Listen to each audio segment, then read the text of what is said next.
What is up, my homies? It's your dude, L. Charles the Great, back with a part 4 of my The Giver book-movie comparison. Okay, so my main issue, I have a lot of main issues, but that's a different story. My main issue is the ending. The ending is so different from the book. It's not necessarily a bad ending in it of itself, but it just doesn't work. So in this segment, I'm going to do a little more in-depth explaining of more of what that scene is, and then comparing it to the scene in the book. So in the movie, Jonas, as I said in the earlier part, is Jonas is escaping the community, and he's going to try to bring back the memories to the place. He's going to shed the memories, and this is true to the book so far.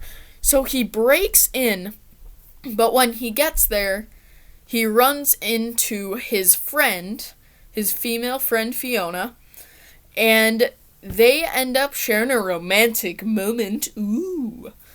And after their romantic moment, they end up, Jonas ends up zooming away, and then he's chased by, a bunch of police people that are armed, and it's sure. And then, so it gets even crazier, though. So he zooms away on a bicycle. He, jumps off the floating island. That makes sense for some reason. He doesn't destroy the bike or himself. Yeah, whatever. And then he gets confronted by Asher, who's a drone pilot. Yeah, sure. The Asher that was shown as a total screw-up. Total screw-up. Couldn't even do anything right. Super fidgety. Yeah, he'd make a good drone pilot. Why not? So he ends up being a drone pilot. Whatever. Still, I'm trying to move on from that. He's flying around, and then he, goes in Jonas's path and stops him. And this drone has weapons, because of course it does. And Jonas convinces him, and Asher has this big, climactic moment, and he lets Jonas through and doesn't even help him. He's like, yeah, sure, go, whatever. Doesn't even help, doesn't shoot him down. He's just yeah, why not do the least logical decision even possible? Jonas goes zooming. There's a little montage of him struggling and riding his bike. And then the bike gets lost or destroyed, or it all blends together. And he ends up having to walk. And then, mysterious moment, he's near dead, starving, whatever, with Gabe, the child, who's remarkably alive, because, he's invincible. And there's a sled.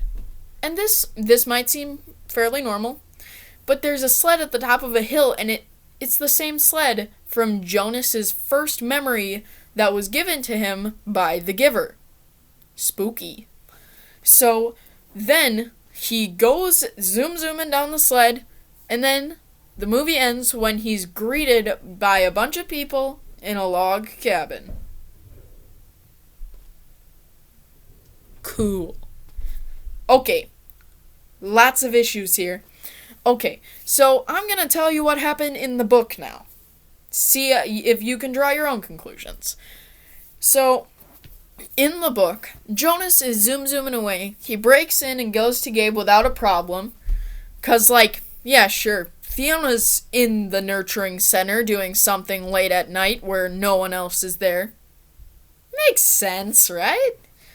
No, it does not. You are wrong. It does not make sense.